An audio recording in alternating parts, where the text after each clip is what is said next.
Hi, I'm Darrin Peppard. Welcome to the Leaning into Leadership podcast, the podcast dedicated to today's hardworking leader.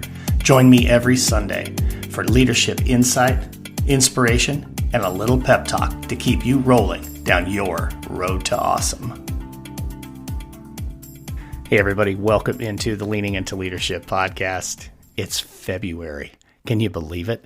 I don't know what it's like where you are, but man, here in Omaha, it has been brutally cold. And so as I'm recording this intro right now, it's almost 50 degrees here, and I'm loving every second of it. Like, as soon as the sun comes out and it starts to get a little warmer, I just get so fired up. I actually wrote just the other day in the blog about just being stuck and kind of that whole January doldrums. And so all it took was a couple of days into February, and finally we're getting some decent weather in spite of what most of those groundhogs said around the country. So keep that warm weather coming. I'm fired up for that. And I'll tell you what else I'm fired up for, and that is episode 57 of my guest, Mr. Hal Bowman. I'll tell you, Hal is one of the most genuine, fired up, and authentic people that I have ever met. He really believes so strongly in our schools here in the country that he's rolling up his sleeves and he is in schools almost every single day. He is there to lift the spirits of our educators, to remind teachers that what they do truly makes a difference in the life of kids. He's the guy who's providing and designing programs and roadmaps, all kinds of materials designed to help our educators remember that every school can be a phenomenal school and that they can be the one who makes a difference in the life of kids. Folks, this interview is absolutely off the hook. If you saw the title of the show, the grass fire analogy, at about the 22-minute mark, Hal's going to talk about the grass fire analogy. And I'm not going to tell you much more than that, but it's one of the best analogies I have ever heard. So make sure you check that out. He's going to share some book recommendations. He's going to talk about his work leading the Men in Education group and why he has rejuvenated and brought it back and why it makes a difference and why it can make a huge difference going forward in education. So check all of that out. This is a fantastic conversation. I'm so grateful to Hal for coming on the show. You're going to hear it all right after these messages. Hey leaders, let me tell you a story. It's the story of my first year as a high school principal. I will tell you, I was exhausted, I was overwhelmed, and I lived my life breathing through a snorkel because my head was so far underwater. And I didn't think there was a way out. I mean, I was a mess. The 40 feet that it was to move from my assistant principal office down to the principal's office might as well have been a 400-mile trek. I was just absolutely putting in crazy hours. I was trying to do it all, like trying to answer everybody's question, thinking I always had to be the smartest one in the room and I had to solve everybody's problems. We're talking severe Superman syndrome here, folks. Every day was fire after fire, and all I accomplished was putting out fires. Forget about leading. I was simply trying to survive. Now, after working with a leadership coach, I really was able to get things figured out, get my head from being a firefighter to actually being a leader. But it took work, and I discovered some things that really mattered. And that's why I've created Walk in Your Purpose, 5 mindsets to level up your leadership, a free ebook that you can have today at no cost. Just go to walkinyourpurpose.roadtoawesome.net/ebook to download your free copy. Again, that's walkinyourpurpose.roadtoawesome.net/ebook. It's time for you to walk in your purpose, to find joy in your job, and to be the leader you always knew that you could be. This podcast is a proud member of the Teach Better Podcast Network. Better today, better tomorrow, and the podcast to get you there. Explore more podcasts at www.teachbetterpodcastnetwork.com. Now let's get on to the episode. Welcome, Hal Bowman, into the Leaning into Leadership podcast. My friend, it is so good to see you. It's so good to catch up. I'm really looking forward to this conversation, man. Me too, brother. Here's the crazy part is, we both been on the road so much, and, you're doing your conferences, your campuses, I'm in campuses, and, rarely do we ever get a chance to chat. So I'm looking forward to it. Yeah, absolutely. It was pretty cool. The other night I'm sitting here at my desk working and see this thing pop up on my phone, and it says Hal Bowman is live in Men in Education, and I'm like, Hal Bowman? That dude's still alive? Man, I haven't heard from you in forever. So I jumped in and I started listening to you. You're on the road. I think you were like in Oklahoma or something on the road, and you're talking about the Men in Education group, and we're going to get to that in a few minutes. But that was kind of a highlight of my day, and I'm like, man, I got to get you on the podcast. If we're going to have a conversation, we might as well, record it, let other people listen to us. So, here's the thing, man. Let me tell you real quick about that, because it was kind of interesting. Is I received a message, and where have you been? You haven't been on social media for like a year and a half.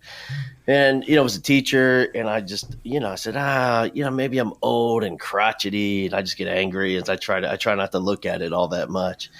And she returned with the most foul, the most profane ridden, "We need you more than ever right now. I can't believe you. You're so selfish." And I said, okay, that's it. I'll get back on. Fine. Wow. And so that was actually my first post in, I don't even know, man. I really want to say it was about a year and a half.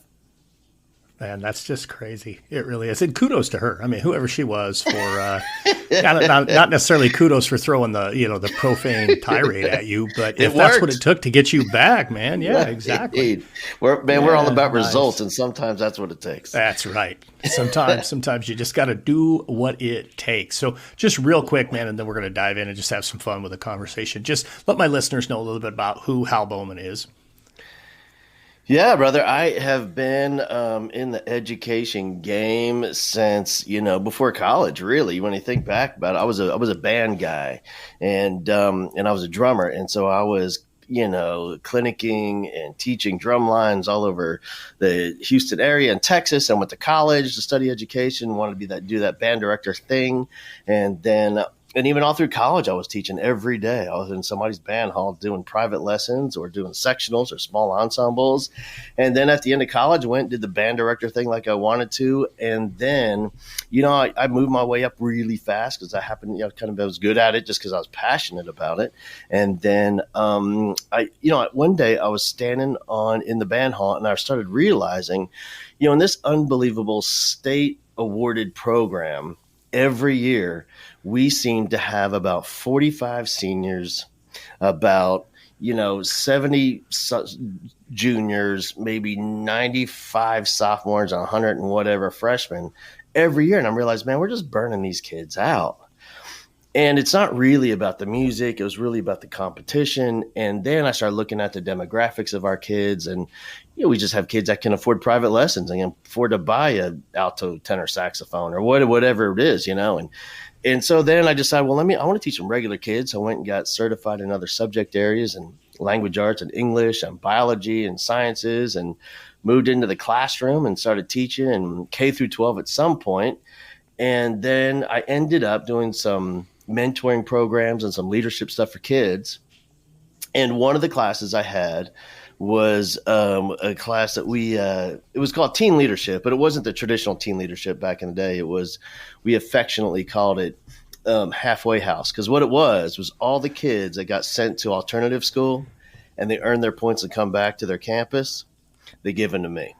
And so it was always 30 kids. You were like the reentry program, right? Yeah, man. We're trying to shut down the recidivism rate. And in fact, we called it Bowman's Dirty 30, because we always had 30 kids. We had shirts made for the kids, the Dirty 30. And it was great, man. And we crushed it, and it was awesome. And I had an administrator. She was just a super fan of the class and what the kids were doing. And she became a principal at another school, and she brought me in. She said, "Will you tell my teachers what you do and how you do it?" And I said, sure. And I went over there. And that was kind of the birth of this whole working with teacher things. And I did some instructional coaching in the district after that. And then I just went on the road. And brother, I've been on the road, I guess, for the last, I don't even know, man, 13 years at this point. And it's been a wild ride. And I tell you what, today out on the road, man, as you know, it is, it's just a lot of teachers that are, here's the thing, man. I mean, I don't know if I've ever seen more heroic work than I see right now in schools. It's more difficult than ever to teach, and the stuff that our teachers are doing has just been phenomenal. Oh, I don't disagree with that a bit right now, man. You know what they're doing. I had a great conversation with a superintendent yesterday, superintendent in New York, and she was telling me about how she's actually right now she's sitting down and doing interviews with every single teacher in her district. And she's got a smaller district, but nonetheless, she's sitting down with every single one of her teachers and just having conversations with them about, what's got you stressed out, what's wearing you out, how are you doing? I mean, she's not like asking them, what can I do to help improve your instructional, tool belt? It's not that. It's just, how are you doing? How are you surviving? And she told me a story about she said he's arguably one of my best teachers, she said, but he was just in my office and he said, this job is killing me. Yeah. And and it wasn't just, that phrase, oh God, this is killing me. He has gained 100 pounds in the last 2.5 years. He's pre-diabetic. His stress levels are off the charts. She said he's still an incredible teacher in the classroom, but that stress on his body that he's going through right now. I mean, this one particular story, and this is a school that I'm gonna be going and seeing this summer. But now I already know coming in, and this is just one person. I'm sure you've heard a lot of stories like that too. Yeah. We got a lot of people who are struggling right now, and really, I mean, you're right. They're doing heroic work. But sometimes it's like, man, at what cost to them physically, right? And it's not just them. It's to their families and the future of their own personal children. Because, when these amazing, selfless, heroic teachers show up for their classroom, and they stand there before their classroom family, they've accepted this honor and this privilege and this awesome responsibility. Oftentimes that is when they're at their peak, they're at their freshest. They just woke up, they just got caffeinated, they just slept. And then when it's done, in 3:30 and 4:30, 5:30, they finally get home to their own families and their kids. Well, their classroom family got the best of them. Their family in their home got the rest of them. Yeah. And for those with the kids, here comes the second half of the day starting at 5:30. And we got, swim team and stupid soccer. Oh my God. And piano lessons and all, and all the rest of it. Yeah. Then by the time, then we sit on the couch at 11:30, watching HGTV, and we got this stack of papers, this fire hazard that we brought home in front of us that we're back still with those kids back at the classroom instead of being present with our spouse and our families in our house. And it really is just an extremely difficult lifestyle. It really is. I mean, I think a lot of people, I know a lot of people have no idea what it really takes to be a teacher, and I don't care if that's, if you're an AP English teacher or you're a band director or you're teaching kindergarten or anything in between, the amount of work and the amount of dedication that people are putting into what they do every single day. And then now add to everything you just said. Now, in a lot of ways, because there's work shortages everywhere, our teachers are being asked basically to be social workers too. I mean, to support kids through, all of these challenges that have occurred over the last, 2 or 3 years. It's been just mind-boggling to me, and Hal, I was in schools for 26 years. I mean, it's not like I haven't seen it all, but you start, I don't know about you, but I'm seeing things now that I'm like, holy cow. Right. That I don't think I ever saw that before. No, we haven't. And there's so much to that, man. There's just so much to that we haven't even considered. And this is, we have that fractured foundation, both academically and emotionally, for kids that are just years behind. And the Right. challenge is now we have just these unbelievable expectations put on our teachers, and the rigor is getting more difficult every year. There's more content we're supposed to shove into the noggin of these children. In my view, it's intellectually abusive what some of the states are requiring teachers to try to stuff in a kid's head. And these are children, man. And you're right. Yeah. And this is the challenge with leadership. And I know that you talk about it with your clients across the nation. And that is, honestly, the vast majority of leaders right now have never seen anything like this. And they're struggling to come up with Right. ways to effectively support those people on the front lines that we're asking to love our kids relentlessly during this most difficult time ever. Yeah. Yeah, well, for sure. And I remember, when the event that shall not be named out loud anymore Right. just started, in March of 2020. I remember, at the time I was a superintendent, and I remember telling my principals in a meeting, I said, forever, principals, if they ever were a classroom teacher, have been able to say, when a teacher would say, "Oh, you don't get it. You don't get what it's like to be in a classroom right now." We could always say, "Oh, yeah, I do. Yeah. I was a classroom teacher for 11 years. I taught middle school. I taught high school. Yep, I get it." And superintendents could always tell principals if they say, "Man, you don't get what it's like to be a principal." Yeah, I do. But as soon as that event happened, all of that went out the door. I cannot say that I know what it's like to be a teacher in or post pandemic. I don't have that schema, Hal. I don't have that schema for principal either. All I have it for is as a superintendent, because that's what I lived in that moment. And it has changed so much, in terms of just how you do what you do, the role of the principal, the role of the teacher, the role of fill in the blank. Yeah. It has changed. And I think a lot of people just aren't comfortable with that, or they, I don't know about you, but there was a point in time I just got sick and tired of hearing, either A, when we go back to normal, or B, oh, this is the new normal. I don't give a crap about either of those, but it's like there are a lot of things have changed. And I think a lot of us are struggling to be comfortable with that. And then here are teachers, they're holding the bag, right? They've got to do the work. Yeah. This is one of the, for me, this is the biggest challenge of all is yes, there is no playbook for this. No one did any of this in their education courses and any of the degrees that they've earned. They didn't cover this in their student teaching. They didn't have a mentor teacher that knew what to do that we have during this time. But here's the biggest challenge of it all is that it is beyond exhaustion. It is beyond, here's what it is. Teachers were burned out years ago. They were burned out 10 years ago. Yeah.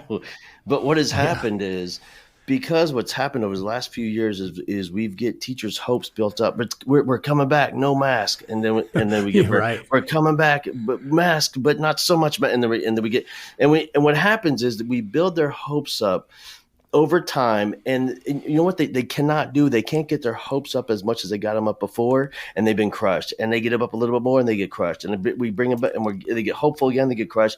But now they've been crushed so many times. There's this feeling of hopelessness among our ranks in schools, and that is something. It's you can recover from being burned out. You can recover from being exhausted. Take a few days off, call in sick on Thursday and Friday, go take care of yourself. But this sense of hopelessness, this is what really concerns me. And then we pile on really needy kids, both academically, intellectually, emotionally. We disappointment from parents, demands from the community, demands from the leadership. It is a trying time for teachers. It really is. So what are some things right now? So you're out there on the road. Exactly. After you broke them down, after we I know, absolutely. Yeah. There we go. Yeah. What an exciting first 14 minutes of this episode. Hey, how about that, folks? Right. Hey, I promise it's going to turn in the other direction now. Sure. So no. Yeah, absolutely. So when you're out on the road right now, what is some of the message that you're bringing to teachers that's obviously getting them fired up, getting them, building up a little bit of hope? I mean, getting somebody to send you a message saying, get your ass back on social media, Hal. Right. We need you. What are you saying to them to help kind of bring them along? Yeah, I'll tell you what, man. Since this is leaning into leadership, this is what I've been working on with superintendents and principals, and even all the way down to department chairs. And the leadership meetings I've been doing in districts, I've been asking. We've done leadership meetings. Yes, I want central office administrators there. Yes, I want campus leaders there. And give me whoever's leading the counseling staff, whoever's leading custodial crew. Give me the team leaders, because what I really, first of all, we have to adopt this whole idea that during this time, it's always should have been this way, but now more than ever, we all have different job titles, but we all share the same role. And that is making a difference in the lives of kids. And in a leadership position, it's making a difference in the lives of teachers. And I want every person in every leadership position to know that their responsibility really is to make a difference in the lives of their people, that they're there to champion, that they're there to serve. And so for me, the biggest message and the most effective thing is helping leaders understand that right now, more than ever, our teachers need to see objective, tangible, vivid, graphic evidence that their work matters and that their work is making a difference. They have to see it. That's the fuel. Like we all have seen the teacher memes. It's not about income. I get paid by the impact and all that stuff. And all that is great. Right. And it's all true.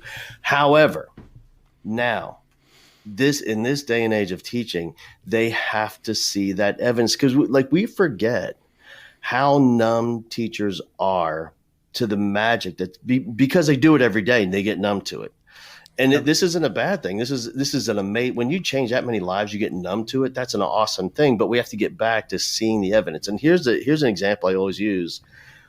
And years ago, there was a picture that went around on one of the social media, I guess it's Facebook, and it was a picture of a teacher on his knees with an elementary kid in front of him, and the kid is crying, and this gentleman, has the hand on the back of the kid's heads and looking to him right in the eye, and has the hand on the shoulder, just letting you. So it was just this image at this kid, even though in this traumatic moment of this kid's life, who knows what happened? He hurt his toe or something, but letting that kid know he's safe and he's heard and he's affirmed. It was beautiful, and it had millions of shares. And it was awesome. And then next to that picture was the one that was famous a while back, where there was an AP who went into the parking lot, and a kid with autism was just overly stimulated, and they're laying on this gravel parking lot, consoling this kid. And the AP's laying next to the kid, talking to him. Beautiful picture. But the old man, the crotchety old man inside of me gets so angry, because I'm thinking, man, that stuff happens every day on every campus, multiple times a day. There's thousands of examples of that every day. Like, that's just what teachers do. And when you think about the kid in the hallway crying, I know if it was me and I got 30 seconds, go down to the office, grab my copies and my mail and get my coffee and run back to the room, I would have walked past that and not even blinked. Oh, cute, whatever. And because I see it all day long. I think this is the time we have to make teachers stop and help them understand that, look, man, the kid made a 91 on their spelling test. They've never made a 91 before. This is a life-defining moment for the kid, to help us remember what we're really doing. And I'm not talking about, as a district leader, maybe you've seen evidence of that. One thing we get caught up in is, well, Sheila is going to state track and field championships for the mile. Well, who cares? Except for Sheila's mom. That's it. I want to see a teacher and a kid with finger paint all over them, and celebrating the art the kid made, because that applies to everybody. And I think that kind of evidence that we need to help our teachers see on a daily basis is absolutely critical. Man, that's absolutely spot on. I love that. And that's, in a way, I think that's the message that we're all trying to carry to people, is the bottom line is educators matter. And I love how you said it, that they need to be able to see that tangible, measurable look, here's the evidence that you're making a difference, because you and I both know so much of the impact that we make as teachers, that our teachers are making right now, is kind of like that bamboo effect, right? I mean, it's going to be 5 years at least before there's any evidence that something actually happened. So that's a great challenge, I think, for leaders right now, is how do you identify something that you can share with your staff each and every day, or with your community each and every week, to tell the story, to demonstrate and to document that you're truly making a difference in the life of kids. Both of those images that you just shared, they both came right into my head. I know exactly which ones you're talking about. And you're right, Hal. I mean, that stuff happens in schools every single day. Somewhere in the country today, stories like that took place. We will return to the Leaning into Leadership podcast in just a moment. But first, let me ask you a question. Have you ever said to yourself, man, I should write a book? Well, if you have, then let me ask you another question. What's holding you back? What keeps you from taking the step that moves you from, I have an idea about a book, to, I am a published author? From experience, I would bet it's probably you're wondering who would even want to read a book that I wrote. Maybe you're questioning the idea. Is it unique enough? Is it valid enough? Is it good enough to be a book worthy of having published?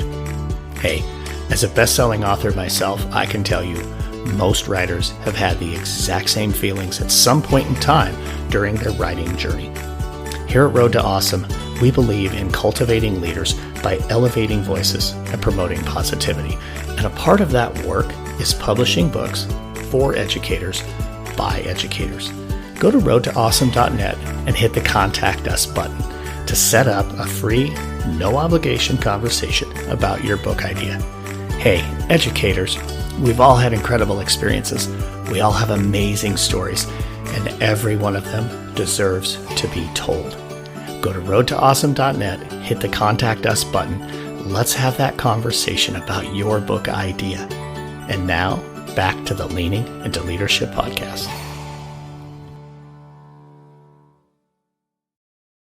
What are some ways that leaders can make sure that our teachers are hearing those stories? And I'll be honest with you, I think just as important as telling them is telling our community. Because right now, I mean, real polarizing time in our country, a real difficult time in education. There's a lot of divisiveness happening and attacks on education, and honestly some divisiveness within education. I've been to a handful of campuses this year that there's a little bit of division happening, this group and that group and, that kind of thing. And I'm probably a little naive because it's probably every campus I've been on, but there were a few that the leaders were like, holy cow, we got this right now.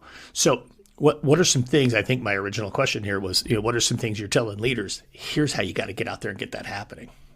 Well, first of all, let me just talk about the everybody knows about it, even though this is like a weapon, and that is social media, and it's going to be a weapon for good or a weapon for bad. And what I spend time, I do a whole program on this, is helping school district and campus leaders tell their story. I'm talking about the authentic, honest to goodness, absolute truth about their stories. And let's use Facebook as an example. And like, here's what's going to happen. So, and I have multiple experiences of turning this thing around, where something happened on Facebook, some angry parent got, typed something, my kid's being bullied or whatever. And then all of a sudden, here comes a group, parents against so-and-so school bullying. And then there's 1,000 members all of a sudden. I was bullied in 1973. I can't believe they're still bullying in 2023.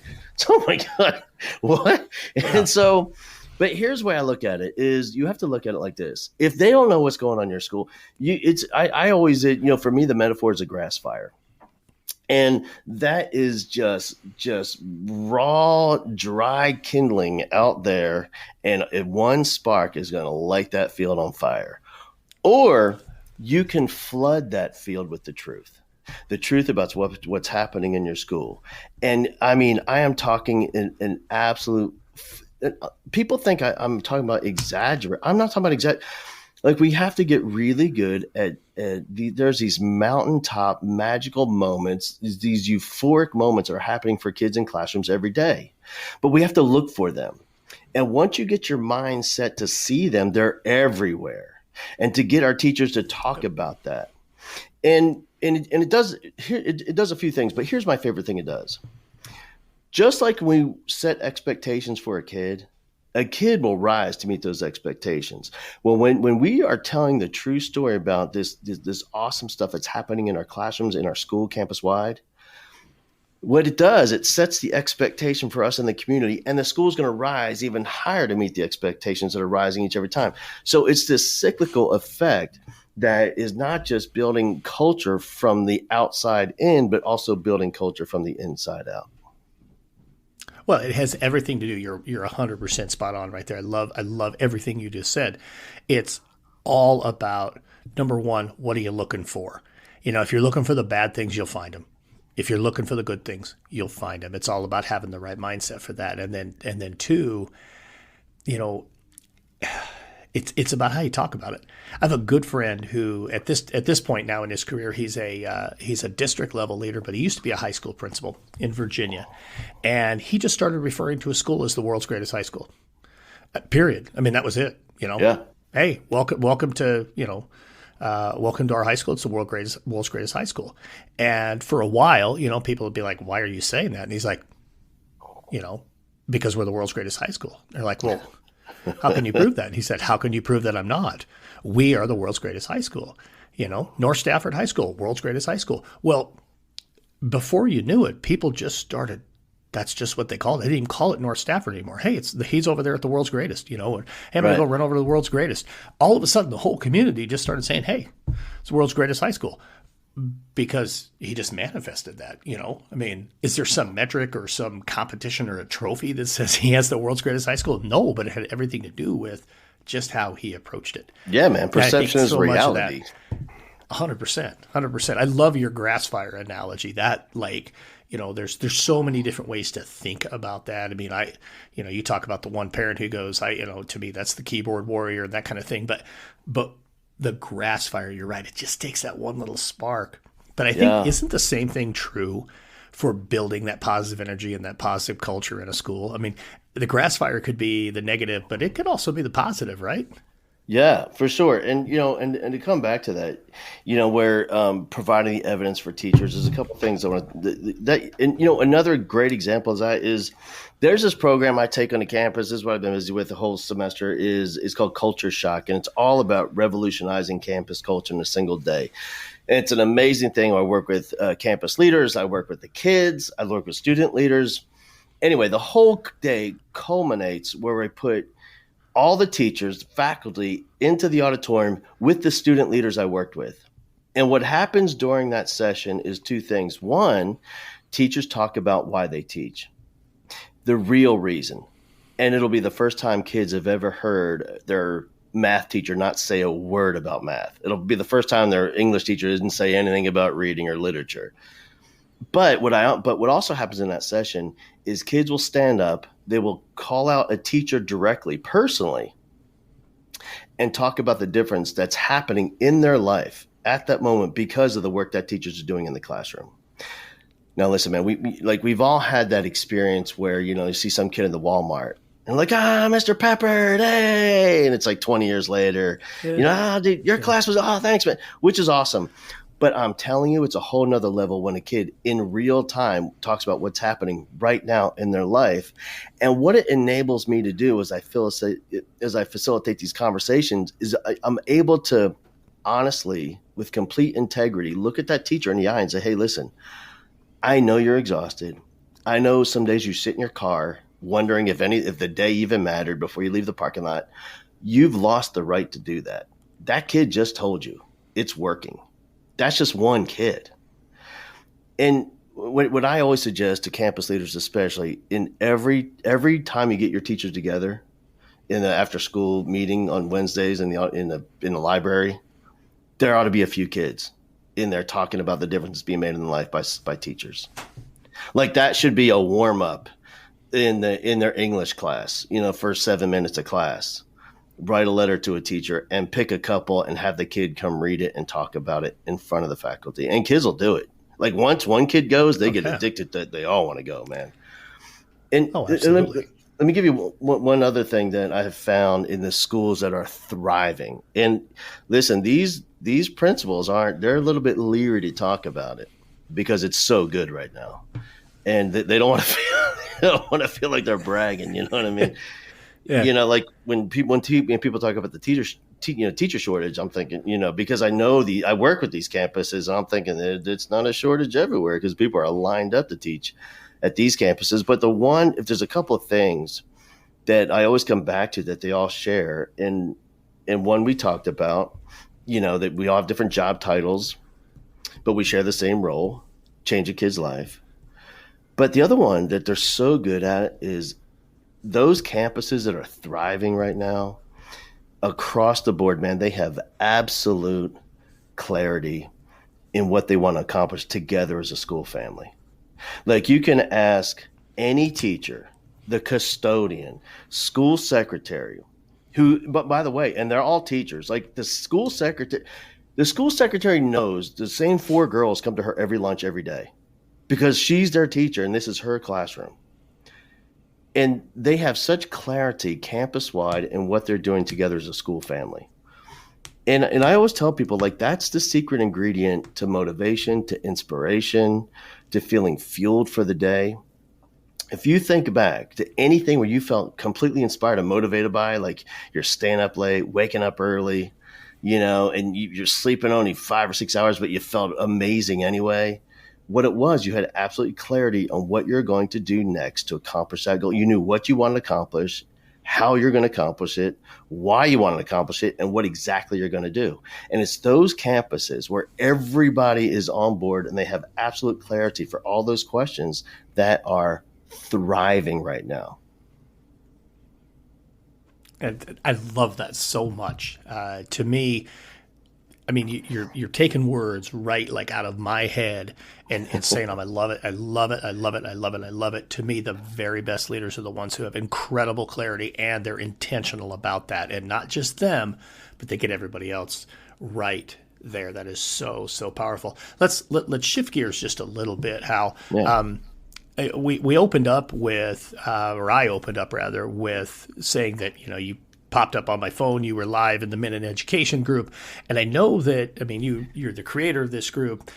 You're wanting to get this group going again. Talk a little bit about the Men in Education group. Kind of, where did that come from? Sure. Where do you see it going? I mean, let's kind of riff on that a little bit. So let me tell you where it came from is just me looking around and seeing the shortage of men in education, and also thinking about, I'm just seeing that by the shortage, what I'm talking about are less and less men coming into the profession. And this is 3 or 4 years ago, and more men than women leaving the profession at faster rates. And so it became very disconcerting to me. And then I talked to folks, I can remember being in the elementary or even in a high school where I walk into my team meeting after school and I was the only guy and they're already there. And as soon as I walk in, it gets real quiet because they're having personal conversations that aren't appropriate to have in front of some dude. You know what I mean? And so, on my team, I was the only guy. And there's other men in the school, but there might be one in the biology team and one on the English team. And the coaches are together, but they have their own crew down in the coach's office and down on the field, and the band directors were over there. So it seemed to me that men were lacking real close relationships in schools. And then, I talked to some of the guys in our group or principals, and they said, man, the only dude on my elementary campus is the custodian. He's the only guy I get to talk to, like man to man. And so I really wanted to have something for those men where we can just celebrate what we do and those men that relish in the opportunity to serve as a father figure in the lives of kids. And it was great, dude. It was a blast. I mean, we had so much fun in that group. It was all through COVID. And then what happened was with the end of COVID, and we got back to school, and reality hit, and it was just the thing just kind of fizzled off. We still have close to 800 guys in that group, and not much going on. So I decided to kick it off, and if I can, I know you don't have all day, but if I can tell you why I kicked it off, that's important to me, and that is being on campuses. I right now more than ever, I've just noticed the behavior of children. Unlike anything I've ever seen, brother. Not just in elementary, but junior high, middle school, and then it's the vast majority of this behavior issues of boys. So I started looking at that, and I started really paying attention. Well, how are boys doing in school right now? And then I started reading some books on it. Scott Galloway's Adrift in America book, Richard Reeves of Boys and Men, his book, William Farrell's The Boy Crisis book. And I started thinking, and then just anecdotally, what I'm seeing, and then the science and the data behind it, I started really paying attention. And I started looking at the history of Title IX. And in 1972, Title IX is when that came about. And girls were 13 points behind boys academically in terms of performance. And what happened with that, in 10 years, I think it might have been the most impressive social solution we've ever seen. Within 10 years, it was even. Girls caught up, boys, and it was amazing. The programs we put in place were for young ladies was awesome, K through 12. And they go into college. And then but no one was paying attention because because we have so much success with girls that no one was paying attention to the boys who were failing. In the year 2000, there was a book called The War on Boys. And that poor lady was just about canceled from the universe because she talked about how we need to support boys at this point. And here we are today. And I think the most effective impetus for me to kick the group back off and to throw some fuel on the fire was I went to my daughter's graduation, and I was counting kids coming across the stage to get their diploma. And the first group of 100 came across, and I don't have the numbers. It was 28 boys and the rest were girls. Then the next group of 100 were 17 boys, the rest were girls. And I'm thinking, what is this? Is this nationwide? And what we have here now is in her school, it's about 65% are girls, 35% of boys. Nationwide by 2025, it'll be 2-1. We'll have 2 girls for every 1 boy in our universities. And this presents a lot of socioeconomic issues that are down the line. And, for example, right now, right around 25% of boys between the ages of 20 and 29 aren't active in seeking a profession of any kind. They're still a dependent, living with someone, playing video games, just kind of adrift and without a goal, without a purpose, without a direction. And so I really thought, what is being done? And I looked around and nothing is being done. Very few people are talking about it and nothing. In fact, right now, if you're looking at gender specific programs for academic success and scholarship, to this day, 92% of gender specific scholarship are still for girls. Well, girls it's a 2-1 in colleges. Like they're crushing it. They're doing amazing things. Yeah. And we want to keep that going, of course, but what we want to do is bring boys up to meet where girls are. And so, with the Men in Ed group, there's when you look at the numbers, you look at the data, the most effective thing for boys right now is to have a significant role model in their life.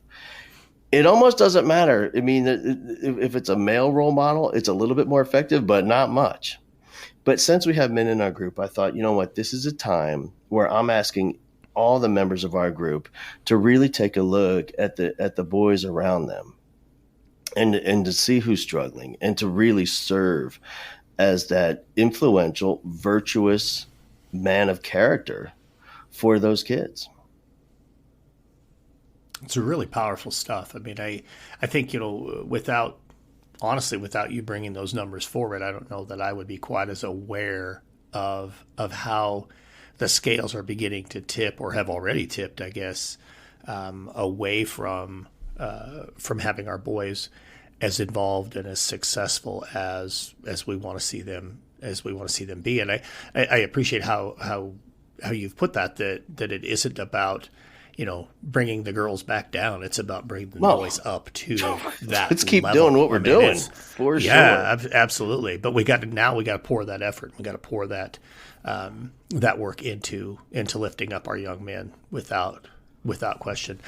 So the Men in Education Facebook group, anybody can join. How does that work? Yeah, man, just go to facebook.com/menined and click the join group and get on there, get active. And one of the things, we have some things coming up, and we're going to do some folks, I always ask people, whatever your thing is, man, let's do a webinar for the Men in Ed. We have book studies, we have videos, we have all kinds of cool stuff that is just great. When you look at why men leave the profession, is just like the same reason kids leave school. They don't feel connected.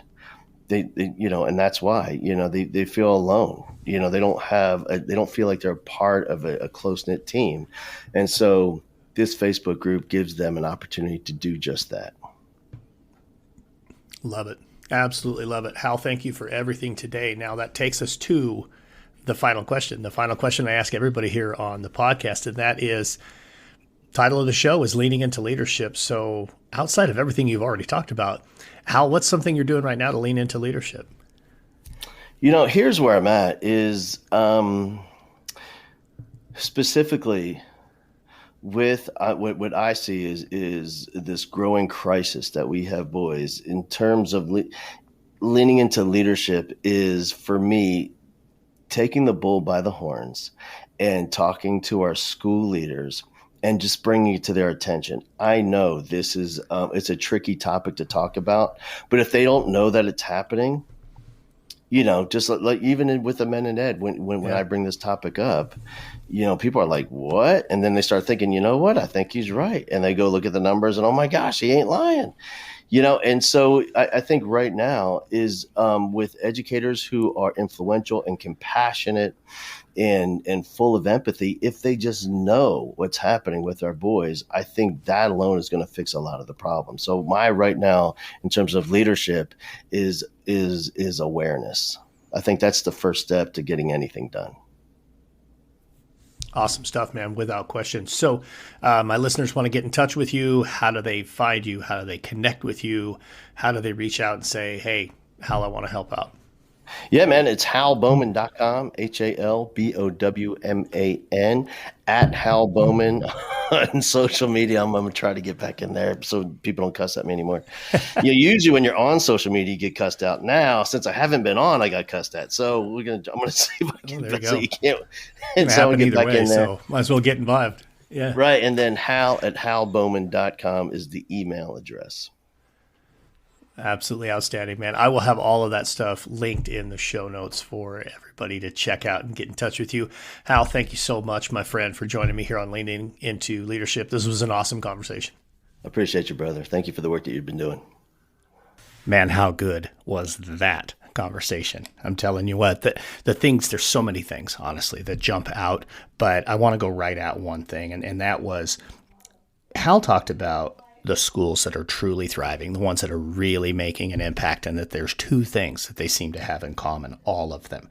And that is, number one, even though everybody has a different role, they all share the same common vision, same common purpose to change kids' lives. And that those schools have incredible clarity. And it's not just clarity from the leader, it's clarity as the whole group. As he talked about it, like the custodian, the secretary, the principals, the teachers, everybody knows and is clear about what that school is all about. Clarity is huge. I loved that particular portion. So again, thank you, Hal, for being on the podcast. And now it's time for a pep talk. So the new edition of my book, Road to Awesome, releases on the Monday after this podcast drops. So depending on when you're listening to it, it might already be out. It's actually already available on my website as a pre-order, but that's not the point. In the book, I talk about the 3 core principles of traveling the road to awesome, which are, number 1, focus on the things you can control and let go of what you can't. Number 2, that we rise by lifting others. And number 3, that we have the opportunity to change the world one conversation at a time. Well, my friend Chris Hoover shared a really great meme earlier this week on social media, and I just wanted to touch on it really quick because it really struck a chord with me. And in essence, it's an image, but it's the words that are on the image that matter. And the image states, "The less you respond to negative people, the more peaceful your life becomes." I'm going to say that again. The less you respond to negative people, the more peaceful your life becomes. Imagine a world where we did not respond to those negative people, whether it's on social media, email, phone calls. But primarily, I think it's the social media issue that we all face, right? I mean, we all have those 1 or 2 people who just can't seem to find anything good with their own lives, so they have to tear other people down, or they just post negative things. I have started to just completely weed myself of those people on social media. I've blocked them, I've unfriended them, I've muted them, I mean, whatever. I've moved away from that. And when they try to pull me back in, folks, I just don't respond. I just ignore it. I have no interest in being part of somebody else's drama. And this week, I want to challenge you to do the same thing. Let's all focus on the positives. Let's all focus on trying to be a positive influence on others. Let's reach a hand down and lift others up when they're down, rather than pushing when they're down. Let's be that positive influence. As Hal Bowman says, let's be the one. Every one of you have that in you. Every one of you have the opportunity to make a positive difference in the life of someone else. It's all about how we choose to show up. Have an absolutely awesome week, and thank you for joining me here on Leaning into Leadership. Thank you for listening to the Leaning into Leadership podcast, brought to you by Road to Awesome. Don't forget, click subscribe, give a review, and share this with somebody who might also enjoy leaning into leadership.